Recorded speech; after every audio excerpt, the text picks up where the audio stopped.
Hi friends, welcome to my channel. எல்லோரும் எப்படி இருக்கீங்க? எல்லோரும் நல்லா இருக்கீங்கன்னு நம்புகிறேன். நானும் நல்லா இருக்கேன். வாங்க இப்போ ஸ்டோரிக்குள்ளே போகலாமா? இப்போ என்ன நடக்குதுன்னா, ஜெனிஃபர் வந்து அப்படியே படியில் இறங்கி கீழே வந்து நின்றுட்டாங்க. அவங்கள பார்த்துட்டு சமீரோட ஃப்ரெண்ட்ஸ்லாம் அவளுக்கு வந்து ஹாய் அப்படின்னு சொல்கிறாங்க. ஆனால் அவளோட ஃபேஸ் எப்படி இருக்குன்னு யாருக்குமே தெரிலங்க.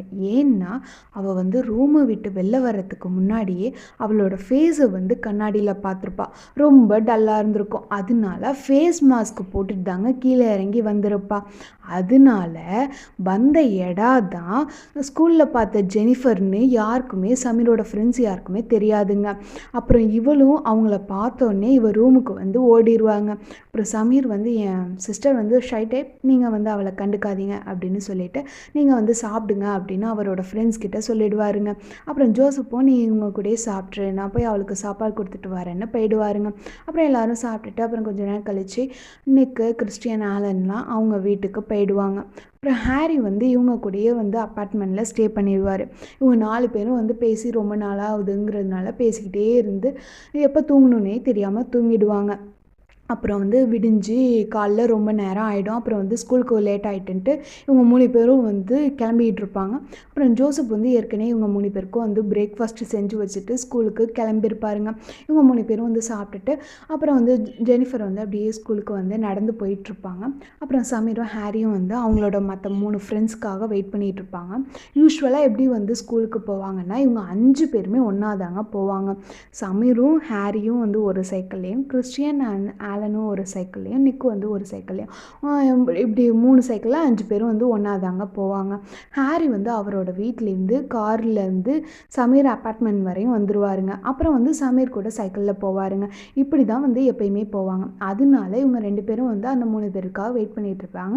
ரொம்ப நேரம் கழிச்சு கொஞ்ச நேரத்துலேயே வந்துடுவாங்க. 3 பேரும் வந்ததுக்கப்புறம் இவங்க 5 பேருமே வந்து ஒன்றா ஸ்கூலுக்கு போயிட்டுருப்பாங்க. போகிற வழியில் ஜெனிஃபரை வந்து பார்ப்பாங்க. ஜெனிஃபர் போகிறான்ட்டு இவங்க வந்து 5 பேருமே போய் அவளை பிடிச்சிருவாங்க. அப்புறம் வந்து அவளையும் வந்து எங்கள் கூடயே வா அப்படின்னு சொல்லிடுவாங்க. சரி இவளும் ஓகே அப்படின்ட்டு நிக்கோட சைக்கிளில் பின்னாடி ஏறி உட்காந்துருப்பாங்க. அப்புறம் இவங்க 6 பேரும் வந்து கரெக்டாக பெல் அடிக்கிறதுக்கு முன்னாடி போய் ஸ்கூலுக்கு போயிடுவாங்க. அப்புறம் வந்து யூஸ்வலாக எப்பயும் போல் ஸ்கூல் வந்து ஆரம்பித்து ஈவினிங் வந்து ஓவர் ஆகிடுங்க. ஸ்கூல் வந்து ஓவர் ஆனதுக்கப்புறமா ஜெனிஃபர் வந்து இவங்க 5 பேருக்கூடமே ஜாயின் பண்ணிக்கிட்டு கேம் சென்டர் போய் விளையாட போவாங்க. அப்புறம் விளையாண்டுகிட்டே இருக்கக்குள்ள டைம் போகிறதே தெரியாமல் ரொம்ப நேரம் ஆகிடும்.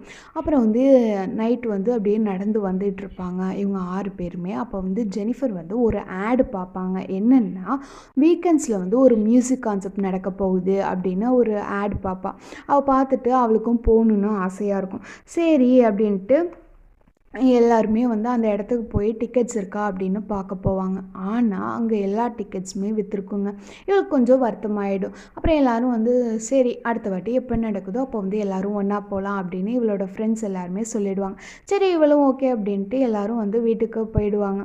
அப்புறம் நிக் மட்டும் போகாமல் இருப்பார். இவளுக்கு எப்படியாவது டிக்கெட்ஸ் வாங்கியே ஆகணும் அப்படின்ட்டு அதே இடத்துக்கு போய் டிக்கெட்ஸ் யார்கிட்டையாவது கிடைக்குமா அப்படின்னு தேடிக்கிட்டு இருக்காரு. அப்படி தேடிக்கிட்டு இருக்க நேரத்தில் ஒருத்தர் வந்து ஃபோனில் பேசிகிட்டு இருக்கிறத வந்து நிக் கேட்குறாரு. என்னன்னு அவர் பேசுகிறாருன்னா, நீ வந்து இந்த வீக்கெண்ட்ஸ் வரலன்னா நானும் போகல மியூசிக் கான்செப்ட்டுக்கு, இந்த டிக்கெட்டை வந்து நான் யாருக்காவது வித்துட்றேன் அப்படின்னு பேசிகிட்டு இருக்காரு.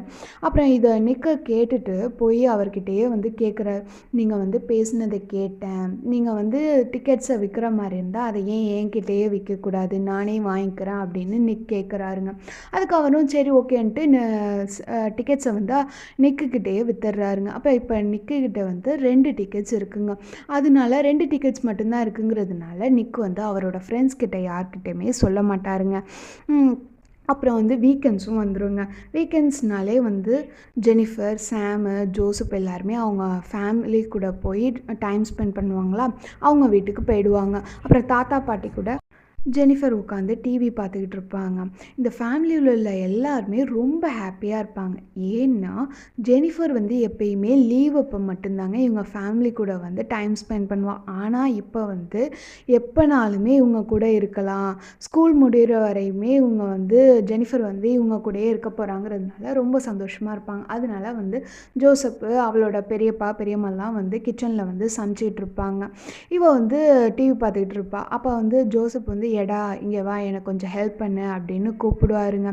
அப்புறம் இவளும் வந்து போய் ஹெல்ப் பண்ண போவா. அப்போ வந்து ஒரு கால் வரும். யார்கிட்டேருந்துன்னா நிக்கிட்டேருந்து வருங்க. ஜெனிஃபரும் வந்து எடுத்து பேசுவா. சொல்லு அப்படின்னோடனே உனக்கு வந்து மியூசிக் கான்செர்ட் போகணுமா வேணாமா அப்படின்னு நிக் கேட்பாருங்க. அதுக்கு அவளும் வந்து எனக்கு போகணுன்னு தான் ஆசையாக இருக்குது, ஆனால் நம்மக்கிட்ட தான் டிக்கெட்ஸ் இல்லையே அப்படின்னு சொல்லி முடிக்கிறதுக்கு முன்னாடியே நிக்கு வந்து என்கிட்ட 2 டிக்கெட்ஸ் இருக்குது, உனக்கு போகணுன்னா நான் வந்து ஷேர் பண்ணுற அட்ரஸ்க்கு ஈவினிங் வந்து 5 மணிக்கெலாம் வந்துரு அப்படின்னு சொல்லுவாருங்க. இவளும் வந்து சரி இரு வெயிட் பண்ணு நான் போய் கேட்டுட்டு வரேன் அப்படின்ட்டு இவள் வந்து போய் அவங்க அப்பா கிட்ட வந்து அப்பா நான் வந்து மியூசிக் கான்செர்ட் போகலாமா அப்படின்னு கேட்குறா. அதுக்கு அவரும் யார் கூட போகிறா அப்படின்னு கேட்கக்குள்ள நிக் கூட போகிறேன் அப்படின்னு சொன்னக்குள்ள சரி போயிட்டு வா அப்படின்னு சொல்லுவாருங்க. சரி இவளும் வந்து ஃபோன் எடுத்துகிட்டு நான் வரேன் எனக்காக வெயிட் பண்ணு அப்படின்னு சொல்லிவிடுவா. சரின்ட்டு இந்த இது முடிஞ்சிருமா. அப்புறம் வந்து இவங்க எல்லாருமே ஃபேமிலியில் வந்து எல்லோரும் ஒன்றா உட்காந்து சாப்பிட்டுட்ருப்பாங்க. சாப்பிட்டுட்டு இருக்க நேரத்தில் வந்து ஜெனிஃபர் வந்து அவளோட 2 பிரதர்ஸ்கிட்டேயும் ஹாரிக்கிட்டேயும் சமீர்கிட்டேயும் நான் வந்து இன்றைக்கி மியூசிக் கான்செர்ட் போகிறேனே அப்படின்னு சொல்லுவாள். அதுக்கு வந்து அவங்க வந்து உனக்கு தான் டிக்கெட்ஸ் கிடைக்கல எப்படி போகிற அப்படின்னு கேட்க நிக்கிக்கிட்ட வந்து 2 டிக்கெட்ஸ் இருக்கான், அவன் வந்து என்னை கூப்பிட்ருக்கான் அதுக்கு வந்து சமீர் வந்து எங்களெல்லாம் கூப்பிடல, நேற்று வந்தவோ உன்னை கூப்பிட்றான், சரி போயிட்டு வா அப்படின்ட்டு சொல்லுவாருங்க. கிண்டல் பண்ணிகிட்டு இருப்பாங்க 2 பேரும். அப்புறம் வந்து சாப்பிட்டு முடிச்சுட்டு அப்புறம் வந்து இவளை வந்து ரெடி பண்ணுவாங்க. என்ன ட்ரெஸ் போடலாம், என்ன ஜுவல்ஸ் போடலாம், என்ன ஷூஸ் போடலாம், அந்த மாதிரி இவளை வந்து ரெடி பண்ணுவாங்க. அப்புறம் வந்து மேட்சிங்காக ரெடி பண்ணிவிட்டு இவள் வந்து ஃபைனலாக ரெடி ஆகிடுவாங்க. அப்புறம் இவளோட ஃபேமிலிக்கிட்ட எல்லாருக்கிட்டையுமே நான் வந்து போயிட்டு வரேன் அப்படின்னு சொல்லிட்டு கிளம்புவாங்க. அப்போ வந்து எப்படி போகிற அப்படின்னு கேட்பாங்க. அதுக்கு வந்து இவளும் நான் டாக்ஸியில் போகிறேன், சரி பத்திரமா போ அப்படின்னு சொல்லிவிடுவாங்க. அப்புறம் இவளும் வந்து அப்பா கிட்ட வந்து அப்பா எனக்காக வந்து டின்னருக்கு வெயிட் பண்ண வேண்டாம் அப்படின்னு இவள் சொல்லிவிடுவாள். அவரும் வந்து சரி ஓகே, ஆனால் எப்போ முடியுதோ வந்து டெக்ஸ்ட் பண்ணு, நான் வந்து கார் வந்து அனுப்புகிறேன், நீ அதில் வந்துரு அப்படின்னு சொல்லுவார். இவளும் வந்து சரி ஓகேப்பா அப்படின்னு சொல்லிட்டு பாய் சொல்லிட்டு கிளம்புவாள். அப்போ வந்து சமீரும் ஹாரியும் வந்து ஆல் தி பெஸ்ட் அப்படின்னு சொல்லுவாங்க. ஆல் தி பெஸ்ட்டா, நான் ஒன்றும் டேட்டுக்கெலாம் போகல, நான் ஃப்ரெண்டு கூட மியூசிக் கான்செர்ட் மட்டும்தான் போகிறேன் அப்படின்னு ஜெனிஃபர் சொல்லுவாங்க. அதுக்கு சமீரும் ஓ அப்படியா, சரி சரி பத்திரமா போயிட்டு வா அப்படின்னு சொல்லி அனுப்புவாருங்க. இவளும் வந்து அந்த இடத்துக்கு போயிடுவா. நிக்கு வந்து வெயிட் பண்ணிகிட்டு இருப்பான். அப்புறம் வந்து 2 பேருமே வந்து மியூசிக் கான்செர்ட் உள்ளே வந்து நடக்கிற இடத்துக்கு வந்து உள்ளே போயிடுவாங்க. அப்புறம் வந்து என்ஜாய் பண்ணிகிட்டு இருப்பா ஜெனிஃபர் வந்து என்ஜாய் பண்ணுறதை பார்த்துட்டு நிக்குக்கு வந்து ஒரே ஹாப்பி ஆகிடும். அப்புறம் 2 பேரும் வந்து மியூசிக் கான்செர்ட் முடிச்சுட்டு 2 பேருமே வந்து வெளில வருவாங்க. வந்ததுக்கப்புறமா வந்து 2 பேரும் வந்து செல்ஃபிஸ் எடுத்துப்பாங்க. அப்புறம் நிக்கு வந்து உனக்கு வீட்டுக்கு போக டைம் ஆகலைன்னா நம்ம போய் சாப்பிட்லாம் ஒன்றா அப்படின்னு கூப்பிடுவாருங்க. இவளும் வந்து சரி ஓகே, ஆனால் நான் தான் பே பண்ணுவேன், நீ வந்து ஏற்கனவே என்னை மியூசிக் கான்செப்ட்டுக்கு அழைச்சிட்டு வந்துட்டு ஸோ இந்த வாட்டி வந்து நான் தான் உனக்கு வந்து இன்வைட் பண்ணுவேன், நான் தான் பே பண்ணுவேன் அப்படின்னு இவளும் சொல்லுவாள். சரி ஓகே அப்படின்ட்டு நிக்கு வந்து ரெஸ்டாரண்ட் வந்து சூஸ் பண்ணுவார். இவங்க வந்து 2 பேரும் வந்து உள்ளே போயிட்டு ஃபுட் ஆர்டர் பண்ணிவிட்டு 2 பேரும் சாப்பிட்டுட்ருப்பாங்க. சாப்பிட்டுட்டு நேரத்தில் வந்து நிக்கு வந்து ஜெனிஃபரோட ப்ரேஸ்லெட்டை பார்த்துட்டு அவள்கிட்ட கேட்பார். என்னென்னா இது வந்து உன்னோட பிரதர் வந்து உன்னோட லாஸ்ட்டு பர்த்டேக்கு வந்து கிஃப்ட் பண்ணது தானே அப்படின்னு நிக்கு வந்து கேட்பார் ஜெனிஃபரை பார்த்து. அவளும் வந்து ஆமாம், இரு உனக்கு எப்படி தெரியும் அப்படின்னு ஜெனிஃபர் கேட்பாங்க. நிக்கும் வந்து ஜெனிஃபரை பார்த்துட்டு சிரிப்பாருங்க.